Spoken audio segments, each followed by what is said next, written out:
자, 그저께 이어서 이제 오늘 할 건데 방금도 얘기했지? 8월의 크리스마스는 좀 선생님도 좀 지겨워서 로테이션으로 돌려고 8월의 크리스마스 20번부터 뒷번호까지는 풀어오시고요. 그 다음에 한 가지 또 소식을 드리자면 제 시험 범위가 확정됐기 때문에 선생님이 저거 하고 있어요. 어제부터 심석고 용도로 넘기는 파이널 교재를 만들기 시작했는데요. 어려워요. 좀 어렵게. 여기 있어. 여기 있습니다. 여기. 아웃 카운트는 어떻게 돼? 지금 놓으셔. 그래? 잘 돼야 되는데. 그래서 오늘은 그러니까 로테이션으로 하고 있는데 한 30번까지는 만들었는데 목표는 한 300문제까지 만드는 걸로. 풀다 못 풀어도 돼요. 문제가 없어서 문제지. 문제 풀 게 없는 건 더 문제겠지. 오늘은 그래서 청소년 노동을 바라보는 수상한 관점이란 걸 갖고 한번 해보려고 합니다. 잘 따라와 주세요. 자, 볼게. 자, 1페이지는 이렇게 돼 있죠. 가급적 글씨를 좀 크게 해서 여러분들이 좀 보기 편하게 하려고 하긴 했는데 일단 봅시다. 자, 잘 보세요. 딱딱하게만은 하지 않을게. 모르면 언제든지 질문할 수 있고. 외환위기는 많이 들어보지 않았어? 외환위기 하면 뭐가 생각나? 국제기구 중에 IMF가 생각나지, 그치? 자, 이거는 특히 대한민국이 외환 위기를 영화도 전에 나왔었죠. 국가부도의 날인가? 그거 할 때야. 그럼 너희들 그 IMF 때 뭐 했어? 여러분들은? 채연이 뭐 했어? 그때 IMF 때 뭐 하고 있었어? IMF 때. IMF 때 뭐 했어? 태어나지 않았나? 언제 일어난지 알아? IMF가? 97년이에요. 97년이면 선생님이 선생님이 뭐 했니? 그럼 그때 군대 있었죠. 그때 군대 있었는데 이때 정말 오늘은 청소년에 대한 그 청소년 노동이 주겠지만 IMF 때는 대단했습니다. 우리나라가 그래도 이제 몇 년 전에 선진국이라는 인증을 받긴 받았는데 그때만 해도 선진국은 아니었지. 개발도상국에서 선진국으로 올라가는 길목인데 진짜 이렇게 표현하면 뭐하지만 길거리에 진짜 거지들이 많았었어요. 근데 그 거지들이 원래 거지냐? 아니, 하루아침에 그 직장을 잃거나 그 공장 사장, 회사 사장님이 갑자기 망해. 그래서 고물, 폐지 주고 진짜 너무 황당한 상황이 벌어졌었죠. 선생님은 그때 군대에 있었거든요. IMF라는 것을 느낌은 있었으나 군대에서 IMF라는 것을 소식을 접했어요. 남학생들 가겠지만 요즘 군복무 기간이 줄어들었잖아. 지금 몇 개월이야? 18개월 아닌가? 18개월이면 1년 반 아니야? 1년. 선생님은 26개월을 했거든요. 그러니까 이건 뭐야? 2년 2개월이란 말이야. 2년 2개월. 2년 2개월이면 내가 입대한 그 계절을 3번 보는 거예요. 그러니까 선생님이 9월 18일에 입대를 했거든요. 97년. 그럼 98년 9월 18일도 있었겠지? 99년 9월 18일도 있었겠죠? 그리고 시간이 흘러 11월 17일 하루 전날 이제 제대하는 거야. 선생님 생일이 요때쯤이거든요. 요때쯤? 그럼 요때쯤이겠지. 요때쯤에 있는 거죠. 꼴랑 2년 2개월 하기를 내 삶에서의 생일을 3번 보냈어요. 더 중요한 건 요때면 겨울이죠. 여기도 겨울이죠. 강원도는 여기도 겨울이야. 그러니까 겨울을 3번 겪는 거야. 봄에 가면 봄을 3번, 여름에 가면 여름을 3번 겪는 요때 선생님이 2등병, 1병도 되기 전에 나라가 망한 거예요. 실제로 경제적으로 나라가 망한 거야. 빠바방 전쟁에서 나라가 망한 게 아니라 돈이 없어서 우리나라에 돈이 없어서 돈을 빌려다가 쓰는 거예요. 그래서 금모으기 운동하고 그랬거든. 이때 군대에서는 어떤 일이 있었냐면 선생님을 비롯한 일반 사병은 26개월을 마치고 전역하면 되잖아. 그리고 대부분 다 이렇게 선생님처럼 대학을 다니다 말고 이제 가잖아요. 근데 나라가 경제적으로 망했으니까 대학 가면 뭐해? 나라 망했고 취직은 안 될 것 같고 특히 지방대학교 나온 친구들은 삶의 가망이 없지. 그래서 이때 어떻게 인지 알아? 선생님이 군대 가기 전에는 너희들도 잘 들어봐. 부사관 제도라는 게 있어요. 부사관이라는 게 뭔지 알아? 그러니까 장교는 아니고 사병은 아닌 중간 그러니까 직업 군인을 얘기하지. 부사관 지원자가 없어갖고 애먹었는데 부사관에 지원하면 무조건 되는 거야. 그러니까 그 전에 됐는데 IMF가 일어나니까 대학 다니다 말고 제대해도 별 방법이 없을 것 같아. 그럴 바에야 부사관에 지원하게 되면 일단 몇백만 원을 받고 그 다음에 훈련 받고 이제 하사부터 이제 근무를 시작해서 군복무를 뭐 4년 5년 하는 거지. 더 하면 할 수도 있고 다 이럴 거야. 그런데 원래는 부사관은 지원만 하면 되는 거거든요. 근데 지원해도 경쟁률이 되게 세진 거야. 그러니까 그때 그러니까 아무리 국가 경제가 망해도 군인, 공무원, 경찰 이쪽은 인기 직종이 된 거지. 선생님은 그럼에도 불구하고 그럴 순 없지 내 삶을. 그래서 선생님은 이렇게 했죠. 그리고 이 어려운 와중에도 선생님이 군대 가기 전에 잘 들어봐. 여러분들 잃을 수도 있어요. 군대 가기 전에 이미 대학에 선배들이 있을 거 아니야. 그때는 IMF가 일어나기 전에는 우리나라 경제가 되게 좋았어요. 경제 좋다는 얘기 들어본 적 없지. 아마 너희들 태어나서 지금껏 경제가 좋다라는 얘기를 들어본 적은 없을 거야. 선생님도 앞으로 들을 일이 없을 것 같아요. 여러모로. 근데 그 전에는 살짝 좋은 적이 있었다니까요.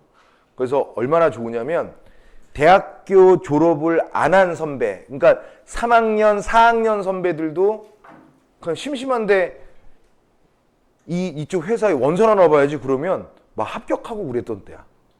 회사도 많고 좋은 직장. 얘들아, 너희들 은행에 취직하기가 얼마나 어려운지 모르지. 은행원 되는 거 진짜 요즘엔 꿈의 직종이라고도 하잖아. 은행원. 옛날에는 대학 졸업 안 해도 나 은행 원서 한번 넣어봐야지 하고 한 3-4군데 넣잖아. 신한은행, 국민은행, 농협, 우리은행 이렇게 넣었잖아. 그러면 한 2-3군데에서는 합격을 한다고. 심지어 어떤 회사는 졸업을 안 했는데 원서를 넣어. 그러면 너 우리 회사 오는 거 약속하면 나머지 등록금 우리 회사에서 대줄게. 이럴 때였었어요. 선생님 군대 가기 전에. 근데 내 군대 갔다 나오니까 이제 엉망이 되어버린 거야, 세상이. 그럼 열심히 뭐 아르바이트를 했냐? 아니요. 선생님은 아르바이트 같은 거 해본 적이 없어요. 잘 살아서? 아니. 좀 이상한 생각을 했는데 내가 그때는 아르바이트 시급이 1,100원 막 이랬었거든요. 아니 10시간에서 10,000원을 버느니 난 책을 읽겠어. 정말 그랬습니다. 내가 책을 읽으면 나중에 선생님 그때 당시 꿈은 기자, 작가 그런 거기 때문에 내가 나중에 글을 많이 읽고 공부하면 그게 나중에 돈 더 잘 벌면 되지. 내가 굳이 커피숍에서 네 손님 하면서 이런 거 하고 싶진 않단 말이지. 책 읽으면 되죠. 막 애들 두탕씩 낮에는 커피숍에서 아르바이트하고 그다음에 뭐 이렇게 또 저녁 때는 뭐 고깃집에서 아르바이트하고 뭐 이런 거 했거든요. 그럼 뭐 하냐고요. 10시간 일해야 10,000 얼마인데. 옛날엔 그랬어요. 물론 물가도 그때 그런 물가이지만 청소년 노동 최저시급이 요즘 얼마야? 9,000? 9,600? 9,000원대는 당연히 맞죠. 10,000원이 안 되죠. 10,000원이 안 되죠. 많이 좋아진 거죠. 요즘에. 옛날에 10시간 할 거를 요즘에 1시간에. 게다가 많이 적어져. 뭐 주당 12시간이 넘으면 주휴수당도 줘야 되고 모두 줘야 되고 식사도 제공해야 되고 그렇습니다. 요즘엔 아르바이트 일자리 구하기가 힘들대요. 하나 더 얘기해 줄까요? 우리 흔히 먹는 삼겹살 있잖아. 이 삼겹살을 우리 대한민국 사람들은 언제부터 먹었을 것 같아? 언제부터 삼겹살 했을까? 선생님이 삼겹살이라는 걸 처음 먹은 지가 대학교 때예요. 대학교 때. 그전에는 삼겹살이라는 걸 몰랐었어. 그러니까 있었겠지만 유행하는 게 아니라 그냥 가난한 사람들이 이렇게 먹을 게 없어서 먹는 그런 거였었어요. 근데 삼겹살이 언제 저거 했냐면 친구들이 휴가를 나왔는데 친구들이 야 삼겹살에 이렇게 해야지. 그래서 그래 하자 그랬더니 깜짝 놀란 거. 요즘엔 소주병이 초록색이잖아. 선생님 군대 가기 전에는 소주병이 투명한 색이었거든요.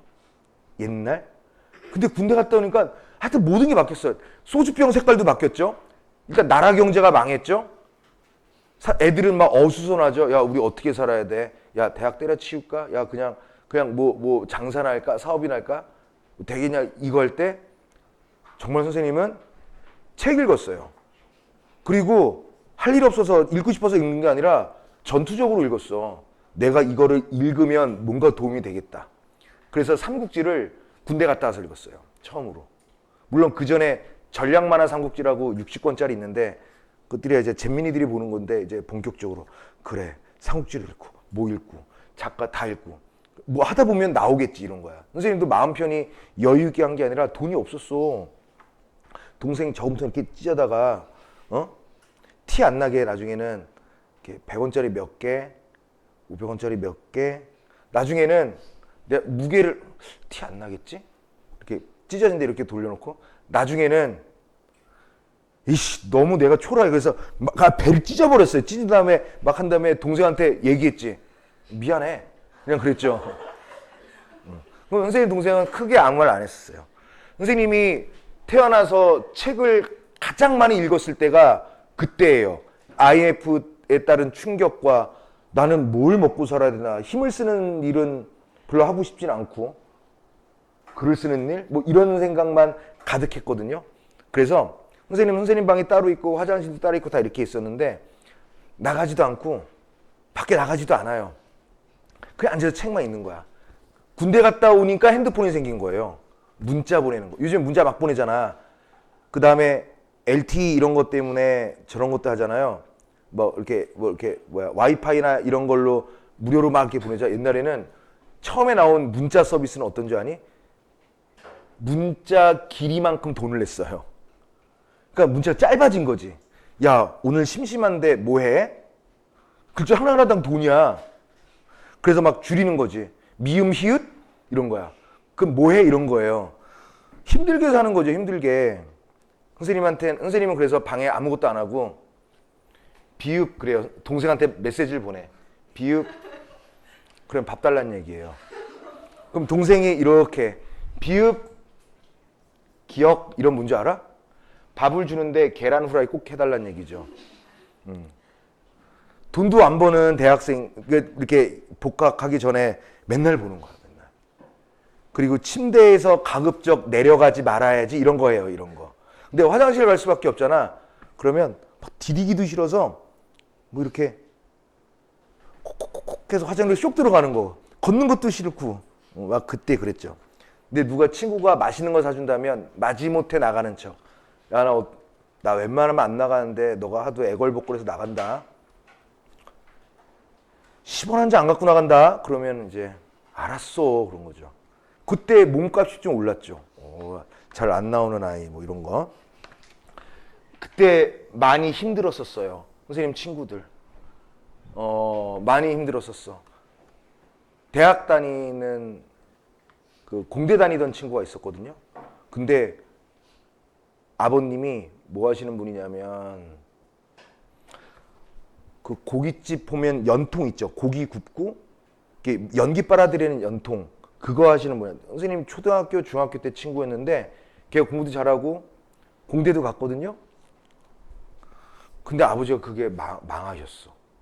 그게 열심히 막 판매하고 조립해서 맡겼는데 돈을 받아야 할 곳에서 돈을 못 받아서 망한 거예요. 그래서 걔가 분노에 차가지고요. 돈 받으러 다니고 그 다음에 다시 아버지 공장 해서 지금 다시 그 공장 사장이에요. 공대 다니다가 그거 하는 거야. 그 닥트라고 하는데 그걸 해요. 그때 애들 많이 직업이 많이 바뀌기도 했죠. 저는 끝까지 일을 안 했어요. 끝까지. 잘한 것 같아. 요때 청소년, 이때 우리 선생님이 어렸을 때만 해도 청소년이 아르바이트 하는 것은 이상한 거였어. 부모가 없나? 이런 눈초리였어요. 너희들은 모를 거야. 막 어디 갔다가 찌찌찌 그냥 소년가장 정말 이랬다니까요. 왜냐하면 시급도 얼마 안 되는데 공부를 안 하고 왜 일을 해 이건데 요즘에는 다 아르바이트 많이 하지. 시급이 비싸져서 그런가 보다 하는 거죠. 청소년 수가 늘어나면서 일하는 청소년의 자 이게 중요한 거야. 오늘의 포인트는 이거야. 청소년 노동과 청소년의 인권 문제야. 옛날에 자꾸 옛날 하니까 선생님이 괜히 나이 들어 보이는 느낌이 드는데 여러분들보다는 많은데 뭐 이렇게 차이가 나지 않지 않니? 슬비 대답해봐. 괜찮지? 그렇게 세대 차이가 나는 것처럼 대답해봐. 세대 차이 느껴지는 것처럼 안 느껴지지? 좋아. 잘했어요. 자, 이런 거야. 근데 선생님이 그러니까 잘못하면 늙은 거 아니야? 과거만 하더라도 만약에 청소년들이 아르바이트 하는 게 되게 드물거든요? 진짜 뭐 어디 갔는데 청소년이야. 누가 와도 청소년이야. 아르바이트 하잖아? 뭐 불쌍해서 어떡해. 웃지만 정말 그랬다니까요? 그때 그랬어. 그러면 어떡해. 말이라도 따뜻하게 해야지. 그런 거 했었지. 뭐 드릴까요? 네. 이렇게 이거 주세요. 이건 제가 할게요. 이렇게 했단 말이야. 반면 어떤 놈들도 있었는지 알아? 야, 너 일로 와봐. 뭐 이런 거 해요. 이 새끼가 진짜 너 어느 학교 다녀? 이런 거 해요. 많이 봤어요. 그럼 이제 개새끼 왜 그러지? 하다가 막 이런 적도 있어요. 당신 동생이 일한다고 생각해봐 이런 거죠. 정작 학생은 쟤네들 뭐해 이런 거죠. 그때 많이 혼란했던 시기에 인권 문제가 사회적 조명을 받기 시작했어. 가장 큰 게 임금을 떼어요. 청소년들이 아르바이트 하는 일이 적다 보니까 야 이거 돈 떼이는 거 일반이야. 야, 뭐 나중에 다음 달에 줄게 뭐 이런 거 한다고요. DP 봤어? DP? DP의 첫 장면에 정혜인이 돈 떼이죠? 치킨 하다가 500원 때문에. 그래서 어떻게 해? 오토바이 세비잖아요. 그치? 그렇게 해야죠. 이 나쁜 사장 새끼들. 그치? 청소년 노동자에게는 최저임금이 기대 가능한 최고임금이다. 선생님이 이렇게 여기저기 조교 선생님을 이렇게 하는데 조교 선생님은 아무리 선생님 제자를 할지라도 야, 너 이 새끼 내 제자니까 너 열정페이 이렇게 할 수는 없죠. 여름방학 때 왔던 조교 선생님은 많이 줬어요. 많이 주고 밥도 매일 사줬어요. 그리고 심지어 우리 학원으로 출근하러 오는 길 있지. 그 집에서 나오면 다 시급을 계산했어요. 와서 일을 시작하는 게 아니라 야, 너 아파트면 몇 시에 열어? 이때죠. 그럼 그때부터 계산을 하자. 그래서 집에 들어갈 때까지. 그러니까 나와 있는 시간은 다 모두 저걸로 계산했어. 나랑 밥을 먹어도 선생님 밥 먹는 시간은 괜찮아. 아니야. 너 나랑 밥 먹는 것도 일하는 거야. 혼자 맛있게 먹을 수 있는데 나랑 먹잖아. 너 나랑 먹으면 밥이 넘어가냐? 대답을 안 하는 거야. 딱 걸렸어. 이것도 너 고생하는 거야. 이렇게 해요. 그러니까 지금이야, 아까 선생님 같은 경우에 아마 실원장도 마찬가지고 김병수 선생님 마찬가지고 조교 선생들을 직장인으로 쓸 수가 없어. 그렇지 않아? 어떻게 직장인을 써요? 그러니까 아르바이트의 개념으로 조교를 쓰는데 그래도 학원 선생님들은 그런 거 안 해요. 많이 주고 그 다음에 뭐 좀 더 주고 고마우니까 이렇게 하는 건데 나쁜 대표적인 게 편의점 사장들 있지. 그런 사람들. 그러니까 최소한 이만큼은 받아야 한다라는 게 최저임금인데 이거 이상은 못 받는 거야. 벌금. 야, 너 이거 저희 벌금이야. 너 위약금이야. 그래서 임금이 부당하게 깎인 경우도 있다. 이것뿐이야? 막말, 위협 등과 함께 위압적 규율을 경험하거나 온갖 허드렛 일, 이왕이면 무거운 거 들고, 이왕이면 위험한 거 하고, 이왕이면 힘든 거 하고, 이왕이면 스트레스 받는 일, 이런 일을 도맡아 해야 했다는 모욕의 문제도 자주 보고된다. 고용, 사장님, 피고용, 아르바이트 또는 직원, 관계에서 오는 종속성, 갑질, 이게 갑질이에요. 종속성의 이 갑질이야.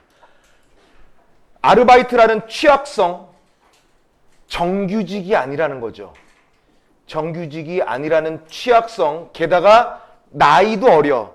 세상의 경험이 없다 보니까 교묘하게 나쁘게 머리 돌아가는 어른들 틈바구니에 끼면은 그 순수하고 많은 사회 경험이 없는 청소년 아르바이트생들은 더욱더 이런 위험한 일, 더러운 일, 안 입고 온 일, 힘든 일, 엿 같은 일을 당한다는 얘기죠. 이미 여러 차례 정부 차원에서 종합대책이 발표되었지만 청소년 노동의 현실은 여전히 많은 문제를 안고 있다.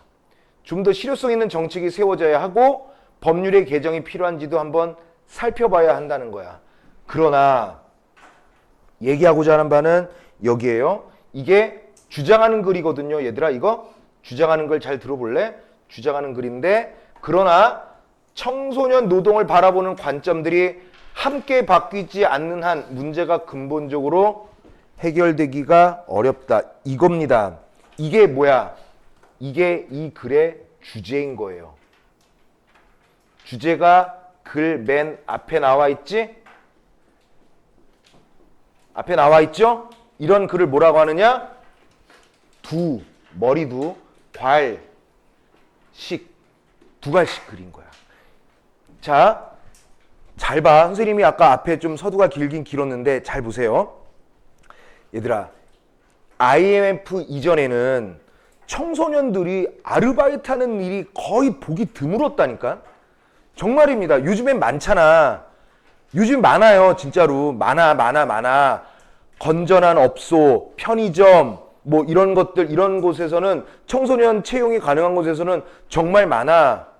근데 옛날에는 되게 희귀했단 말이야. 근데 희귀한데 이 청소년들이 뭔가 돈이 필요해서 아니면 뭐 어떤 이유에 의해서 돈을 조금이라도 벌기 위해서 학원비라도 벌기 위해서 아니 무슨 뭐 부모님이 뭐 아프셔서 온갖 오만 가지 이유로 나오면은 어른들이 못돼 처먹은 어른들이 그 청소년들의 노동을 착취한단 말이야. 그러다 보니까 뭐 하는 거야? 뭐 여러 가지 갑질, 고용 피고용 간의 관계에서는 종속성, 이게 쉽게 말해 갑질이라니까? 꼬면 사장해 이 새끼야 이런 거란 말이죠. 어디 이 20살도 안 된 새끼가 이런 거 한단 말이야. 아니면 야 그래 근데 너는 정규직이 아니잖아. 신고할 테면 신고해봐. 되게 절차가 복잡하고 엿 같을걸? 그냥 나 같으면 너는 너 한다고 하는데 너 이거 빠졌어. 너 벌금, 위약금 막 이지랄 하면서 청소년들의 아주 고귀한 노동을 막 깎아먹는다는 거야. 그러니까 뭐 한다는 거야? 정부가 나섰다는 거야. 그래도 문제는 생긴다는 거지. 그러면 이 청소년들을 보호하기 위한 청소년 노동 관련 법률 개정이 필요한지를 더 살펴봐야 된다는 거야. 그러니까 이거 다 중요한 말이지. 근데 이게 중요한 게 아니야. 청소년 노동을 바라보는 관점이 더 중요한 거라고. 법만 개정하면 돼? 그럼 틀린 선택지하고. 청소년 노동을 위해서 법률만 개정하면 다 땡. 틀린 거야. 뭐가 중요하다는 거야? 청소년 노동은 이런 거예요. 그러니까 이러한 올바른 관점이 필요해요. 이 관점들 자체 청소년 노동을 마치 엿같이 아무것도 아닌 것 같이 젊은 애들이 가치도 없이 뭐 이렇게 해버리는 거 이런 거 문제다. 해결되기 어렵다 이런 얘기예요. 청소년 노동을 둘러싼 대표적 오해들은 무엇일까요? 이제 주제를 앞에 제시했습니다. 자, 그 다음에 이제 이 글의 특성이 뭐냐면 얘들아 봐라. 선생님이 여기 페이지를 어떻게 구성했냐면 교과서랑 똑같이 했어요. 이렇게 맨 위에 노랗게 타이틀이 있어. 한 페이지마다 요거대로 갈 겁니다. 그러니까 순서를 잘 바라보세요. 자, 볼까요? 청소년 노동은 소수의 문제이다? 문제 제기한 거야. 이게 바로 문제 제기죠. 청소년은 많지 않으니까 이거를 소수의 문제이다? 웃기지 마, 이 새끼야. 이런 얘기예요. 아니다라는 얘기야. 정부 정책을 세우는 사람들은 물론 뭐야? 정부 정책을 세우는 사람들은 누구겠어? 정치인들이겠죠. 정치인들은 물론 사회운동단체들, 정치인은 아닌데 민간 사회운동가들이겠죠. 그러니까 정무직이든 선출직이든 간에 정치인들, 국회의원들, 장관들, 뭐 이런 사람들, 여가부 장관이 여기에 했겠죠. 또 여가부 장관, 또 우리나라 여가부 장관 훌륭하지 않아?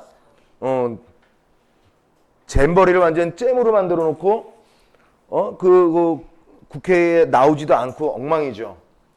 사회운동단체들 대개 청소년 하면 뭐야? 교육 문제만 집중한다고. 교육 문제. 그래, 교육이야, 이렇게 해야 돼, 대학 가야 돼, 이런 거에만 집중하지 청소년이 갖고 있는 노동 문제에 대해서는 별 관심이 없었어. 실제로 그랬습니다. 요즘에는 많이 늘어난 거야. 왜? 일반적으로 노동이라고 한다면 성인들이 하잖아. 노동 전체 중에 청소년 노동은 요만큼밖에 차지하지 않았던 거야. 그러니까 지금 이걸 다루어야 하는데 얘만 다룬다라는 거는 가성비가 없기 때문에 이러한 문제를 도외시했단 말이죠. 소수의 문제로 본 것이 문제라는 거야. 조사 기관에 따라 또는 청소년의 정의에 따라 차이가 있긴 한데요.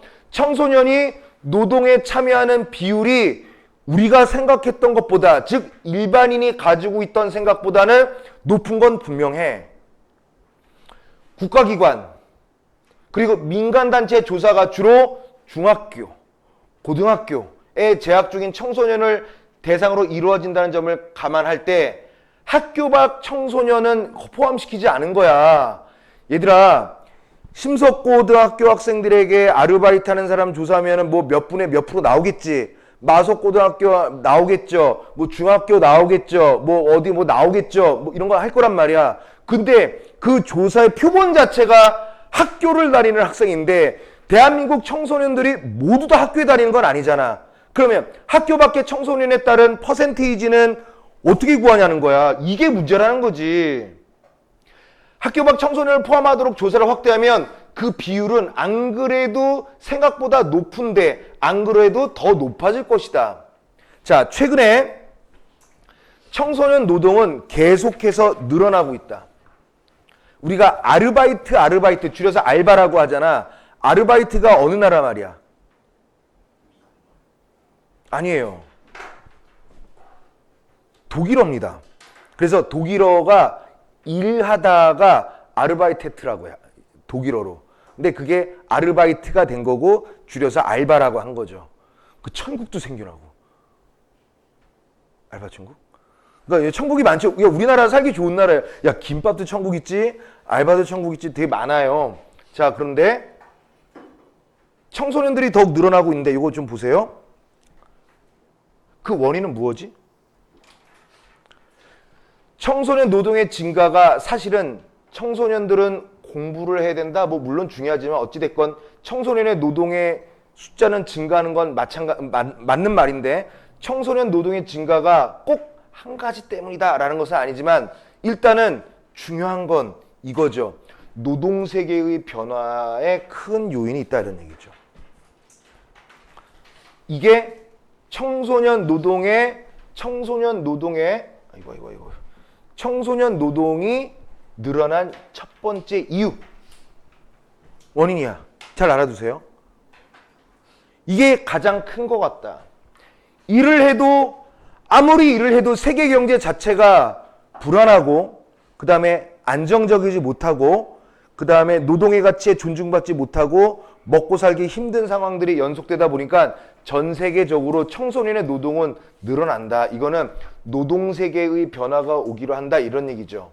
자, 일을 해도 좀처럼 경제적 상황을 개선하기 어려운 여러 가지 경제적인 악조건, 그 다음에 불안정한 노동의 확산 현상은 이제는 아빠, 엄마가 맞벌이 하는 것을 넘어 가족 구성원이 먹고 살기 위해서 그냥 눈만 뜨면 다 일하러 나가야 되는 상황이 벌어진 거라는 거죠. 그치? 그래서 가족 구성원이 모두 벌이에 나서지 않으면 안 되는 상황을 만든다. 자, 그 다음에 또 뭐가 있어? 교육 사다리의 붕괴. 얘도 역시 뭐야? 교육 사다리라는 것은 뭐죠? 좀 이따가 얘기하겠지만 교육이 계층 이동의 사다리 역할을 한다는 거야. 그러니까 구성원의 계층, 뭐 식구들이든 학교들이든 어떤 계층 이동 기회가 보장되어야 바람직한 건데 그 계층, 신분 상승 이런 게 교육인데 이게 역시 과거보다는 교육의 사다리 역할이 아무래도 많이 약화되었다는 얘기야. 그래서 교육 사다리의 붕괴가 두 번째 이유가 되겠다. 그래서 학습에 전념하기보다 당장 내가 이게 필요해 라는 것을 충족시킬 수 있는 아르바이트를 선택하도록 유도했다라는 거야. 이해됐죠? 어렵지 않지? 자, 다시 한번. 청소년 노동은 소수의 문제라고? 아니, 소수의 문제가 아니야. 이젠 다수의 문제야. 학교 다니는 아이들에게, 학생들, 청소년들에게 조사해도 생각보다 많이 나오는데 그나마 수치도 학교 밖 청소년들을 포함시키지 않은 통계란 말이야. 학교 밖에 있는, 학교에 다니지 않는 청소년들의 노동까지 포함한다면 이거 청소년 노동 문제는 단순하게 소수만의 문제로 치부해버릴 수는 없다. 그렇다면 이거는 왜 생기는 거야? 노동세계의 변화가 온 거야.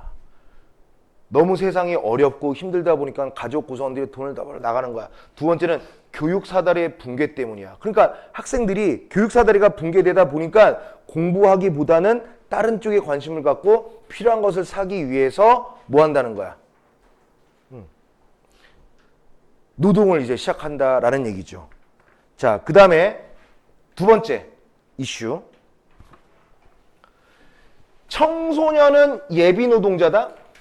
그러면 청소년은 아직은 노동자는 아니고 앞으로 노동자가 될 예정이다. 이런 말인데 보세요. 사람들은 청소년을 가지고 예비 노동자 또는 미래 노동자. 그래 지금 해봤자 뭐해 니네 뭐해 이 새끼야. 공부나 해. 그 다음에 너희들은 나중에 노동해 라고 생각하는 관점으로만 바라본다는 거야. 근데 실제로 우리 주변 가까이에서 일하고 있는 청소년 노동자가 잘 보이지 않는 이유로 그들이 청소년이 아니라고 예단하기 때문이야. 아까도 얘기했잖아요. 뭐 하다 보면은 누가 봐도 청소년이야. 고깃집에 갔어요. 또 일화. 김병수 선생이랑 저랑 어딜 맛있는 데를 먹으러 갔거든요. 밤에. 오늘도 갈 거예요. 오늘도 갈 건데 일요일 항상 이 시간이면 항상 일주일을 마감하기 위해서 둘이 만나요. 수업 어떻게 했어? 뭐 이런 거 해요. 이게 좋아서 그런 줄 알아? 너희들 오해하면 안 돼. 아이들 그래 뭐 하면서 이렇게 하는데 대부분 그 늦은 시간에도 어느 정도 하는 아이들이 있어요.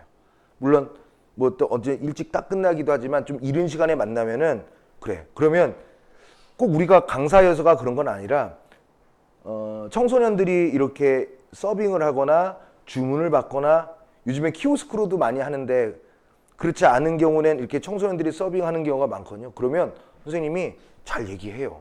아, 그러면 내가 알아서 하겠다. 괜찮다고. 김비영 선생도 그런단 말이야. 근데 이상한 MZ들이 있어요. 엄청 부려먹어요. 다시 와보세요. 뭐 이런 거 해요. MZ 녀석들. MZ 녀석들 선생님들 얼마나 무시하는데요. 속상해. 자기네들 MZ라고. 너희들도 곧 MZ가 되겠지? 이지랄 뭐 그러면서. 그치? 보세요.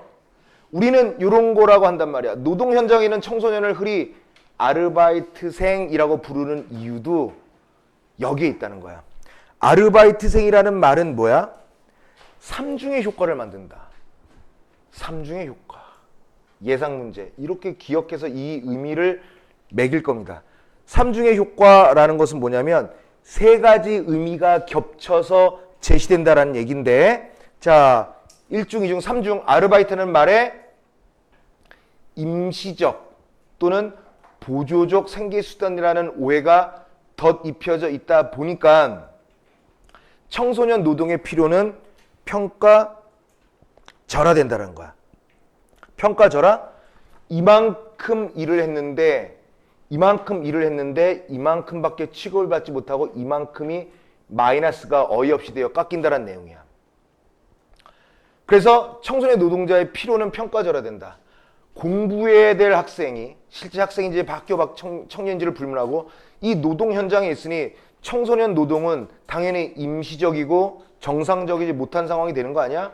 학생이라는 말이 따라 붙으니 아직은 배워야 하는 과정에 있는 온전하지 못한 노동자 관점이 형성되기도 하는 거죠. 그러니까 역시 뭐야? 청소년 노동은 자 하나씩 정리해볼까? 삼중의 효과를 한번 체크해 봅시다. 뭐가 삼중의 효과인지. 일단은 삼중의 효과 첫 번째 어떤 거라고 그랬죠?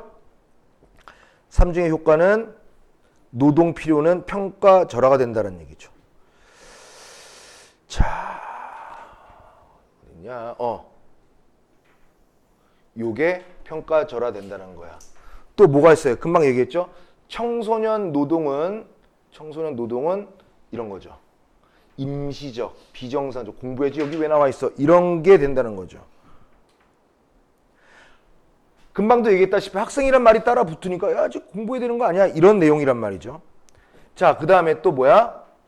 이렇게 청소년 노동자를 온전하지 못한 노동자로 보니까 또 삼중의 효과 중에 야, 돈 조금 주고 막 부려먹어도 돼 라는 사회적 허용 괜찮아 그러면서 배우는 거야 이지랄. 응? 그치? 그럼 돼 안 돼? 안 되는 거죠. 청소년은 예비 노동자가 아니라 지금 일을 하고 있는 일자리를 구하고 있는 그냥 노동자라는 거야. 예비가 아니란 말이야. 미래가 아니란 말이야. 이 청소년이 왜 이 세상 밖으로 나와서 일을 해야 되는지에 대해서 이 어른들, 이 사회의 시선은 곧바로 보지 않고 야 그러면서 배우는 거야 이 새끼야. 야 너 임시? 야 공부나 해. 이런 취급을 받으니까 이 어린 나이에 힘겹게 노동을 이만큼 해도 이만큼 평가절하된다는 게 문제란 얘기예요. 괜찮아? 그러면 아까 앞선 거랑 같이 한번 따져볼까? 청소년은 소수의 문제야? 아니죠. 청소년은 예비 노동자야? 아니죠. 지금 일자리를 구하고 정상적으로 일을 하길 원하는 노동자란 말이에요. 자, 세 번째. 이것도 잘 봐야 돼요. 이 부분도 시험에 참 많이 나오는 부분인데 코 묻은 돈 떼어먹는 악덕업주가 문제야? 코 묻은 돈이라는 표현도 좀 좋은 표현은 아닌데 일단 보죠. 청소년 노동 문제라고 하면 일단 뭘 떠올라? 일을 했는데 우리 사장님이 돈을 안 주는 거지. 사장님 나빠요 이러는 거란 말이야. 아니면 다쳐요. 기계에 손을 찍거나 넘어졌는데 아니면 허리를 다치거나. 그러니까 야 젊은 놈이 힘써야지 하면서 무거운 거 들게 해요. 과거에 좀 오래된 얘기긴 한데 선생님 학생이 이렇게 그러니까 뭘 이게 술짝을 나르는 걸 했나 봐. 근데 뭐 삐끗해 다친 게 아닌데 평생 이걸 써봤어야죠. 맥주짝 소주짝을 드는 거를 이렇게 했는데 그냥 근육이 붓고 막 힘들 거 말이야. 그래서 애가 이러고 다녀요. 그러면 일을 하다가 사업장에서 어쨌든 다친 거잖아. 아니면 그렇지 않게끔 가르쳤어야 되는 것이긴 한데 자 이런 것들이란 말이야. 다치는 사고 또는 심지어 개새끼들 성희롱 같은 것도 해요. 성희롱 피해와 같은 극단적 문제만을 주목하는 경향이 크다. 그러면 임금을 받지 못하는 경우 이거 문제 맞아 안 맞아? 맞지? 크게 다치는 사고 문제죠. 성희롱 피해 진짜 문제죠. 근데 더 문제는 여기에만 집중한다는 거야.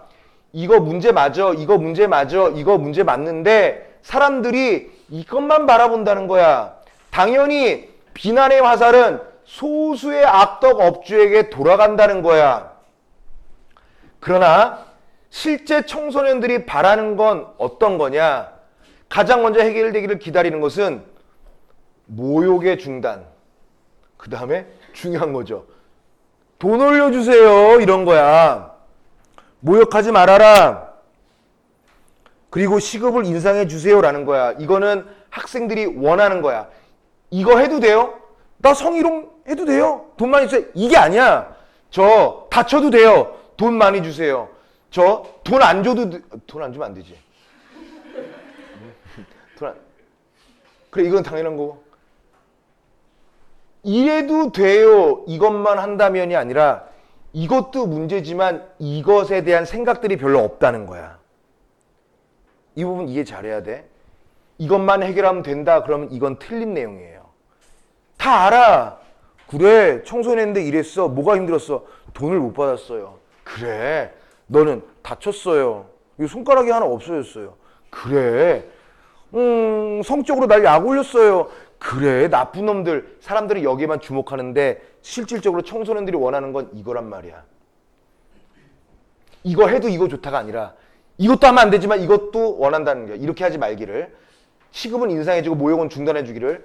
청소년들이 가장 일하면서 힘들었던 점이 뭐냐? 대부분 모욕이 대부분이래. 모욕. 청소년들이 어른들한테 할 말 없죠. 뭐. 넌 나에게 모욕감을 줬어. 이렇게 해도 되죠. 이 녀석이 저기 어른한테 이게 뭐야? 넌 나에게 모욕감을 줬어. 이렇게 하면 되죠. 그럼 나중에 그럼 되죠. 반대로. 야, 왜 그러냐? 청소년이라 그러면 나한테 왜 그랬어요? 이런 거 해야죠. 그러면서 어른들의 잘못된 부분을 꼬집어야죠. 이거를 거론한다는 거야. 대부분 함부로 대해요. 하인 취급해요. 무조건 반말에다 야 이렇게 불러요. 실수 좀 했기로서는 욕하고 지랄이에요. 이 같은 모욕을 견디며 일한 대가로 거머쥔 돈은 너무나 초라해요. 이 모욕을 겪어가면서 일했는데 시급은 그대로예요. 너무나 초라하죠. 아르바이트는 단시간 노동을 뜻해요. 원래는 단시간 노동이에요. 아까 얘기했던 독일어로 아르바이트. 최저임금의 턱걸이한 시급은 너무나 낮아서 장시간 일할 수가 없어요. 요즘엔 모르겠다. 진짜 선생님이 학교 다닐 땐 시급이 진짜 1,000원이었다니까. 1,000원. 난 안 했어요. 그래서 안 했어요. 근데 뭐 1,400원. 저기 1,400원인데 뭐 우르르 가요. 참, 나는 돈이 많아서. 아니야, 나도 돈 없었어. 선생님도 학교 다닐 때 어떤 물론 뭐 있을 때도 있었고 없을 때도 있었지만 돈이 없으면 선생님은 맹세코 주머니에 5,000원밖에 없다. 그러면 밥을 한 끼 사 먹으면 선생님 아직도 기억나? 선생님 대학 앞에 맛있는 분식집이 있거든요. 오징어 덮밥이 3,500원이야. 3,500원. 요즘엔 그런 덮밥도 없지? 그건 그래도 비싼 거야. 다 3,000원 하는데 오징어 덮밥만 500원에 비싸. 난 그래도 그걸 먹고 싶었단 말이죠. 그래서 5,000원 주고 1,500원 거슬러 받거나 먹고 나면 아씨 3,000원짜리 먹을 거 이럴 때도 있어요. 그리고 어떨 때도 있냐면 읽고 싶은 시집이 있어. 시집은 4,000원이에요. 오징어 밥을 먹을까? 아니야. 시집 한 권 사야지. 책은 남지만 밥은 똥 싸면 없어지니까. 이런 생각 많이 했었죠. 정말 선생님이 부유하게 살았던 건 결코 아니에요. 그래도 안 했어요. 이게 뭐야? 이게 시급이 1,200원, 1,300원. 봐봐. 똑같이 선생님 친구. 선생님 결혼할 때 사회 봐준 그 친구. 그 친구는 지금 사장님이긴 하거든요. 사장님 뭐 교육 플랫폼 사업 사장이긴 한데 아주 친하죠. 근데 선생님은 이따가 동우가 저기 맥도날드로 와. 그럼 서울에 있는 중계동에 은행사거리 맥도날드가 있어요. 걔가 은행사거리 중계주공 5단지 사는데 자기 집에서도 맥도날드가 보이고 거기서 일을 하는 거야. 야 그래? 그래서 야 나 아르바이트 시작했어 그런 거야. 오 그래? 시급이 얼마야? 그랬더니 야 우리 외국계야 막 그런 거예요. 맥도날드가 그때 당시 가장 적은 시급 페이 1,150원인가? 그렇게 하는 거야. 그걸 맨날 감자튀김 냄새 뒤집어 쓰고 막 해요. 그러면 월급 받아요. 월급날이다. 월급 얼마야? 그러면은 20 얼마. 야, 20 얼마면 자기가 맛있는 거 사주겠대요. 눈물 나려고 그러네. 내 친구 불쌍해서. 걔가 그 다음날 나 오징어 덮밥 사줬어요. 그럼 나 밥 한 끼 사주려고 걔는 3시간 노동을 하는 거지. 너의 3시간의 피를 빼먹은 느낌이다. 그래도 맛있게 먹을게 하고 먹었죠. 먹었죠. 이거 못 먹겠어. 우린 또 그러지 않죠. 먹으면 되지. 먹으면 되죠. 그런 겁니다. 모욕을 견뎌야 할 시간이 그만큼 늘어난다. 최저임금을 받았다고 해서 일하다가 다치지 않았다고 해서 문제가 아닌 건 아니야. 모욕을 견뎌야 할 시간은 노동의 시간이죠. 노동을 하는 시간은 계속 모욕을 겪는 시간이다. 이런 얘기야. 이거 넘기기 전에 좀 보세요. 자, 가장 중요한 건 뭐라고요? 야, 이 새끼야! 하는 모욕의 중단과 돈 올려주란 얘기예요. 이거는 사장이 올려줄 수도 있지만 법적으로 올려주는 게 가장 확실하지. 맞죠? 자, 계속 할게요. 자, 이거야. 아까 맨 처음에 얘기했던. 그래, 아르바이트 하는 애들은 문제 있는 애들이다? 청소년 노동자를 바라보는 시각에는 양극단이 존재하죠. 어떤 극단이 존재하는지 볼까? 경제적으로 어려운 아이들이 라는 시각. 아유, 이거 중요하지. 그래, 쯧쯧쯧. 부모님이 없나 봐. 가난한가 봐. 이런 시각. 또는 어떤 시각도 있냐면 저 돈의 노예 같은 새끼들 이런 거야. 두 가지 시각. 얘들아, 전자는요. 청소년이 노동을 선택하는 이유를 얘는 그래, 너희들은 생계형이야. 쯧쯧쯧. 그리고 피해자야. 이렇게 생각한다는 거야. 그러다 보니 생활비 마련뿐만이 아니라 의미 있는 시간 활용, 부모의 눈치를 보지 않는 독립적인 생활, 진로 탐색 등 노동을 선택하는 복합적 이유가 삭제돼 버린 거야. 삭제. 이 시선으로 경제적으로 어려워. 그러니까 쟤는 어쩔 수 없어. 쯧쯧쯧 이런 생각이야. 피해자야. 부모 잘못 만나서 그 미친놈들. 아르바이트 하는 학생들은 부모 잘못 만나서야. 그런 게 어딨어. 그냥 하는 거지. 그 다음에 후자의 시각은 뭐야? 돈에 미친 놈들 이런 거지. 젊은 어린 놈의 새끼가 돈에 환장해서 일만 하는 새끼. 이런 느낌이 있다는 거죠. 그래서 학생의 본분을 저버린 그릇된 행위를 만들어버리는 거야. 문제의 원인을 노동 현장의 구조, 즉 노동 환경의 근본적 문제가 아니라 청소년이 노동하기에 아주 엿같은 구조인 사회를 따져보는 것이 아니라 청소년이 노동하고 있다는 그 사실이야. 그러면 청소년은 노동하면 안 돼? 이런 얘기죠. 청소년이 노동하면 이런 시각 아니면 이런 시각에 대접을 받는다는 얘기야. 그런데 지금 이 시각에 대한 문제를 고칠 생각은 안 하고 청소년들이 일만 하네 라는 그릇된 시각에만 포커싱을 한단 말이죠. 그래서 이처럼 청소년 노동이 동정의 대상, 얘가 동정이죠. 으쯔쯔쯔쯔쯔쯔 뭐 이런 거야. 이거는 이 돈에 미친 새끼들, 이거 갖다가 담배나 사피고 이러는 새끼들 이런 거지. 아니면 비행을 떠올리게 하다 보니 청소년 스스로 노동하고 있다는 것을 부끄러워한단 말이야.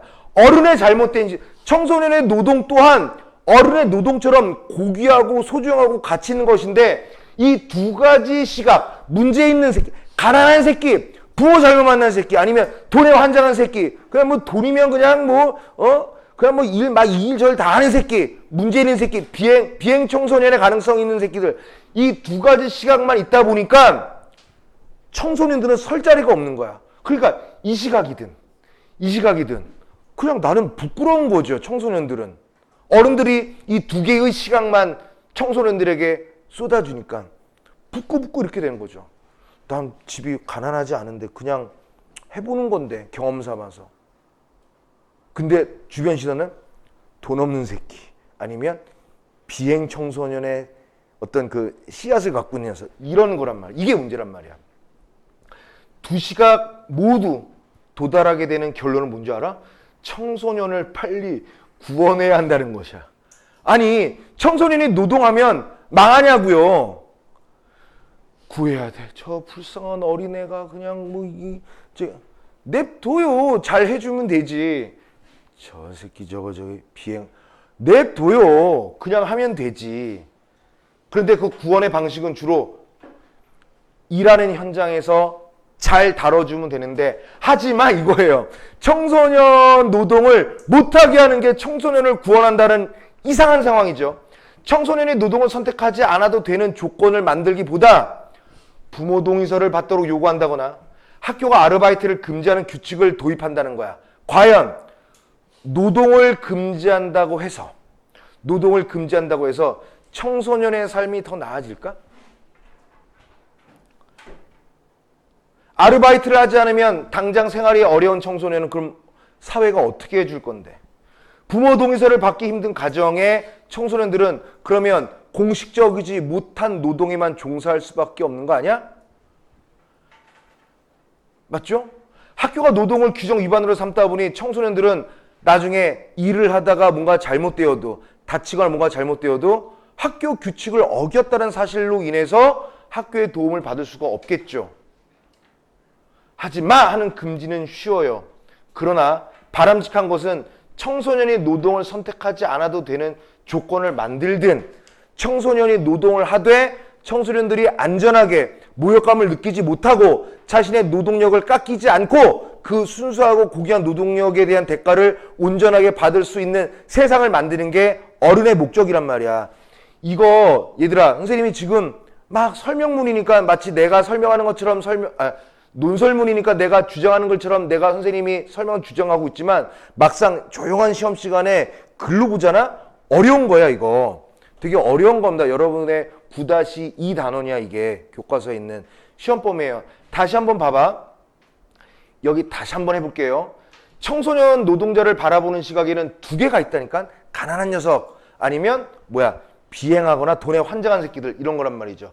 이게 잘못된 거야. 그러면 이거를 해결할 수 있는 방법은 뭐냐? 이상한 거죠. 하지 마 이런 거 하지 마. 그럼 끝이냐고. 이것도 끝이 아니라는 거야. 진짜 해야 될 것은 뭐냐면 청소년들이 노동 자체를 안 하는 세상을 만들거나 아니면 청소년들이 노동을 해야 된다면 마음 놓고 안전하게 자신의 노동력을 온전히 보장받을 수 있는 노동 환경을 기성세대가 만들거나 둘 중에 하나 해야 된다는 거야. 그러니까 청소년 노동 금지는 청소년 노동 문제를 해결하는 근본적인 대책은 아니란 얘기죠. 괜찮지? 자, 또 갑니다. 이렇게 길어. 청소년들은 주로 패스트푸드점에서 일한다? 이런 문제가 있죠. 과연 일한다? 이게 두 개 남았어. 자, 볼게요. 청소년들은 서브웨이, 맥도날드, 무슨 KFC 이런 데서 일한다? 청소년 노동이라고 한다면 사람들은 흔히 패스트푸드점 아니면 편의점 또는 주유소 등을 떠올리죠. 청소년 노동이 맨 처음 사회 문제로 떠오를 무렵 이들 업소가 주로 조사 대상이 되었기 때문이지 청소년들이 편의점에서만 주유소에서만 아니면 패스트푸드점 맥도날드, KFC 이런 데서만 일하는 건 아니야. 근데 처음에 조사할 때 이런 데를 주로 조사했기 때문이란 얘기예요. 자, 계속. 그러나 이제는 그 패스트푸드점, 주유소, 편의점 이런 데는 청소년들이 일을 잘 안 하고요. 청년들 또는 어른들, 장년층들이 주로 일을 해요. 그러면 나머지 청소년들은 어디로 갔느냐? 청소년들은 이제 어디로 가느냐?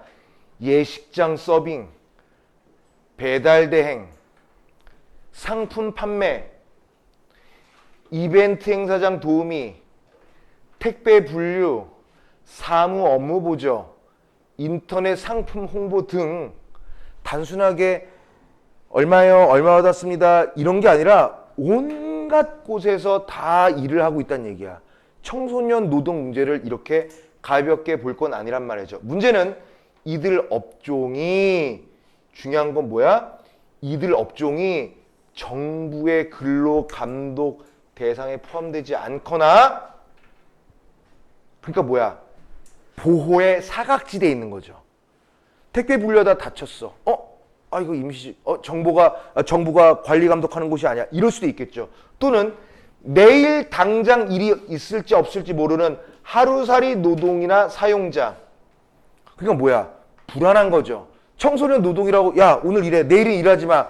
그럼 그게 맞는 거냐는 거야.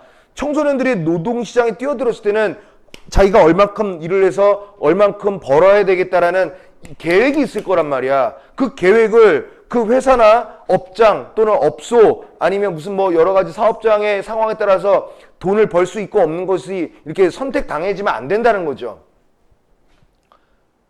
그 다음에 누구인지 분명치 않은 파견 노동이라든가 노동자로 인정받지 못하는 특수고용 등 불안한 노동으로 점차 변하고 있다는 거야.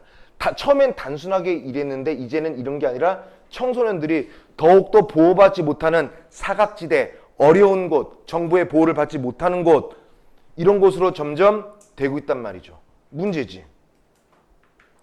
대표적으로 음식점에 직접 고용된 형태의 배달 노동은 이제 배달 대행 업체, 개인 사업자로서 계약을 맺는 거야. 청소년들이. 옛날에 배달을 하면 그 음식점에 고용됐단 말이야. 근데 지금은 여기요 뭐 그런 거 하잖아.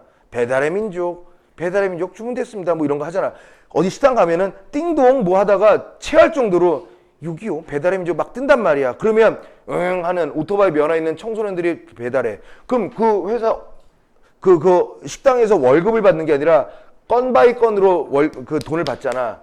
그럼 걔는 사업자란 말이야, 청소년이. 이런 거에 계약을 맺는다는 거야. 호텔 예식장 서빙도 호텔에 직접 고용되는 방식이 아니라 알선 업체를 통해 간접 고용되어 파견되는 방식이야. 그러니까 청소년 노동자들이 겪는 문제가 더욱더 시간이 갈수록 더욱더 열악해지고 더 안 드러나는 은폐되는 구조야. 그러니까 법으로 보장이 안 되는 거지. 정부의 관리, 감시망을 피해서 악덕 업주들, 이런 어른들이 이렇게 청소년들에게 막대한 피해를 끼치고 있다는 거죠. 자, 마지막입니다. 마지막. 그렇다면 애들에게 노동법을 가르쳐야 한다는 거야? 노동법? 청소년 문제가 알려지면서 청소년에게 최저임금 또는 근로기준 등 노동법 교육을 강화해야 한다고 흔히 얘기해. 이것도 중요하긴 하지. 물론 최저임금이라든가 사업주의 근로계약서 작성 교부 의무라든가 쉬는 시간, 주휴수당 등 노동법을 안다는 것은 중요해. 노동법 알 필요 없어가 아니라 노동법 알아야 돼. 그래, 노동법 아는 건 중요해. 그러나 청소년 노동자들을 노동법뿐만이 아니라 근로감독의 손길도 미쳐야지, 맞지? 법만 알면 뭐하냐고. 그거를 관리감독, 감시할 수 있는 근로감독의 손길이 미치지 않거나 근로기준법의 일부 조항이 아예 적용이 안 되는 영세사업장에 주로 몰려있다는 거야. 그럼 노동법이 또 만능 치트키냐, 그런 것도 아니라는 거죠. 특히 정부 근로감독의 손길은 주로 프랜차이즈 업계에 주로 몰려있어요. 아까 얘기했던 패스트푸드라든가 이런 거는 근로감독 준수를 받거든요. 청소년들은 점점 더 영세한 업체, 불안정 고용업체, 떼인 돈 받아들입니다. 뭐 이런 거. 그리고 그냥 와서 그냥 해, 뭐 이렇게 줄게. 이거 하면 이런 데 가는 거야. 안 했잖아. 네가 더 물어내. 이런 일 당하는 애들 많아요. 일했는데 뭘 망쳤다고 오히려 손해배상 청구를 해, 애한테. 나쁜 새끼들. 자, 그다음에 노동법이 전면 적용되는 사업장이라고 해도 갑을관계, 아까 그래서 갑질 얘기했잖아. 갑질에 종속된, 게다가 나이 어린 청소년이 사업주를 상대로 직접 권리 보장을 요구하기는 힘들어. 우리가 청소년들을 어른들이 보호해줘야죠. 법적인 차원의 노력을 넘어서야 해결은 시작된다. 청소년들의 자력화, 노동시장에서 청소년들이 스스로 자기의 노력으로 자신의 노동의 정당한 대가를 받을 수 있는 그 자력화가 될 수 있도록 정부는, 국가는, 사회는 지원하고 청소년의 사회적 지위를 높이기 위한 운동을 함께 전개해야 하는 이유가 바로 여기에 있는 것이다, 이런 내용이에요. 마치 배고프도록 떠들었는데 마치 선생님이 주장하는 것 같죠? 그렇진 않아요. 이 글은 주장하는 글이라는 거야. 이 주장에는 근거가 다 있지? 그래서 타이틀을 한번 다시 정리해 볼게요. 타이틀. 여러분들이 쫑알쫑알 떠들어도 돼요. 자, 처음에 인트로야. 이거 청소년 이거 문제 있는데? 그러니까 다시 앞 페이지 보면 이제서야 앞에 제시됐던 두 가지씩의 주제가 떠오를 거예요. 그래, 최저임금 높이면 되지. 그래? 갑질 안 하게 하면 되지. 이런 것만 하면 되는 게 아니라 청소년 노동 그 자체를 바라보는 관점들이 함께 바뀌게 된다는 거야. 법만 바뀐다고 되는 게 아니라 인식, 여기서 관점은 인식이란 말과 똑같이 바꿔도 되겠죠. 청소년 노동 그 자체에 대한 기본적인 인식을 개선해야 되지 않겠느냐라는 내용이에요. 그래서 맨 처음에 나온 타이틀이 뭐야? 야, 청소년 노동은 소수의 문제야? 야, 그 노동 뭐 이렇게 심각해? 애새끼들 노동 좀 한다는데 그 문제가 아니라니까요. 학교에서 조사해 보면 노동하는 애들은 많아. 의외로 많네? 일하는 애들 많네? 근데 그나마도 학교 울타리 안에 있는 아이들에 대한 조사지 학교 밖에 청소년들까지 종합한다면 청소년 노동은 우리 사회에서 비중을 상당히 차지한다는 얘기죠. 근데 청소년 노동은 왜 계속 증가했을까? 노동세계 변화가 있었고요. 교육사다리의 붕괴가 있었다. 두 개 잘 알아두시고요. 그럼 청소년은 예비 노동자야? 미래 노동자야? 아니요. 지금 현재도 노동하고 있는 현재 노동자란 말이야. 예비 노동자니까 야 젊은 새끼가 야 어린 새끼가 야 이거 야 다 그러면서 배우는 거 이거 아니라고요. 정당한 시간에 주어진 받은 어떤 미션만큼 일을 한다면 청소년이든 성인이든 다 마찬가지의 노동자란 말이야. 이 삼중의 효과인데 삼중의 효과는 뭐야? 청소년의 노동 필요는 청소년의 노동이 필요한데도 불구하고 평가 절하가 된다라고 얘기했죠. 청소년 노동 자체는 괜히 뭔가 임시의 느낌이 들고 비정상적인 느낌이 들겠죠. 그리고 또 중요한 거 애새끼 뭐 쟤 고등학교 학생이야. 야, 대충 해서 대충 돈 퉁쳐서 보내. 이런 나쁜 삼중의 효과를 만든다는 거죠. 예비 노동자라는 말이 만들어내는 이런 세 가지 삼중의 효과를 자아낸다는 얘기야. 세 번째, 그 다음에 코 묻는 돈 떼어먹는 악덕업주, 우리 사장님 나빠요 이런 게 아니라 다 좋아. 이것도 나쁜 새끼들이 맞지. 근데 중요한 건 모욕하지 말아라. 시급을 인상해라. 이게 학생들이 원하는 거라는 거야. 그러니까 시급만 올려주고 모욕만 안 하면 이런 거 해도 돼?는 아니죠. 그렇게 설명한 선택지는 틀린 거야. 자, 그 다음에 아르바이트 하는 애들, 문제 있는 애들, 이게 중요하죠. 야, 학생이야? 아이고, 경제적으로 힘든가 보네. 아니면, 돈에 미친 새끼. 둘 중에 하나란 말이죠. 그 가운데가 없어. 그게 문제야. 그래서 한쪽은 동정의 느낌이 들고 한쪽은 비행 청소년의 느낌이 든단 말이야. 그러면 더 문제는 뭔지 알아? 그래, 이런 걸로부터 탈출시켜야 돼. 하지 마! 라고 한다는 게 대책이라고 내놓는데 그것도 그럼 되는 거야? 아니죠. 뭐가 중요해? 아르바이트를 금지하는 규칙을 만드는 게 아니라 바람직한 것은 애들이 노동하지 않아도 가장 좋은 건 청소년들이 노동을 하지 않아도 되는 세상을 만들든가 노동을 할 수밖에 없는 상황이라면 뭐 하는 거야? 정상적으로 정당한 대우를 받고 노동할 수 있게끔 하는 사회를 만드는 게 중요하다는 얘기를 하는 거죠. 자, 그 다음에 청소년들은 주로 패스트푸드점에서 일한다? 맞아. 옛날에는 그랬어. 근데 그랬던 이유는 다 모두 청소년 노동 조사할 때 프랜차이즈의 패스트푸드점만 조사했으니까 그런 거지. 알고 보면 우리 사회 곳곳에 청소년들이 일하는 일터는 많아. 더 문제는 뭐냐면 이게 점점 더 이런 쪽으로 간다는 거야. 예식장 서빙, 배달 대행, 상품 판매, 이벤트 행사장 도우미, 택배 분류, 사무 업무 보조, 인터넷 상품 홍보 이런 거야. 선생님이 또 옛날 제자인데 걔는 뭐 했냐면 끝나고 뭐 하는 줄 아니? 대리운전 콜센터에서 일을 했었어요. 그럼 걔는 몇 시에 들어가? 3, 4시에 들어가. 잠깐 자. 학교에서 내내 자. 그리고 뭐 학원을 가는 날이고 안 가는 날인데 미술하는 친구였는데 그 대리운전 콜센터를 받아. 목소리 뭐 예쁜 것도 아닌데 그냥 해. 그럼 그거 누가 관리 감독해 줄 건데 근로감독을. 할 방법이 없죠. 그런 쪽으로 점점 이상한 쪽으로 몰린다는 거야. 그러니까 뭐가 되는 거야? 학생이 개인 사업자가 된다라든가. 그 다음에 어떤 호텔이 있는데 호텔의 직원이 아니라 외주 업체의 알바를 쓰는 거지. 그럼 여기서 문제가 생기면 얘가 책임질 거야? 얘가 책임질 거야? 애매하지. 그냥 조심조심할 수밖에 없지. 이렇게 법 밖의 사각지대, 관리감독 밖의 사각지대에 놓여 있다. 마지막, 그럼 애들에게 노동법 가르쳐야 한다? 노동법 중요하지. 그런데 노동법 자체만 중요한 것이 아니라 노동법은 기본이거니와 뭘 해야 된다는 거야? 갑질하지 말라고. 정부의 근로감독의 손길에 포함되어야 된다는 얘기를 하려고 하는 거죠. 그래서 청소년들이 스스로 자기 힘으로 일어설 수 있게끔 자력화를 발휘할 수 있게끔 지원하고 청소년이 이 사회에서 잼민이 새끼들이 아니라 어엿한 사회 구성원으로서 인정받을 수 있도록 기성세대와 정부와 국가와 사회와 어른들이 더욱더 노력해야 된다라는 얘기를 한 겁니다. 아시겠죠? 아시겠죠? 그러면 뒤에 문제가 나와 있거든요.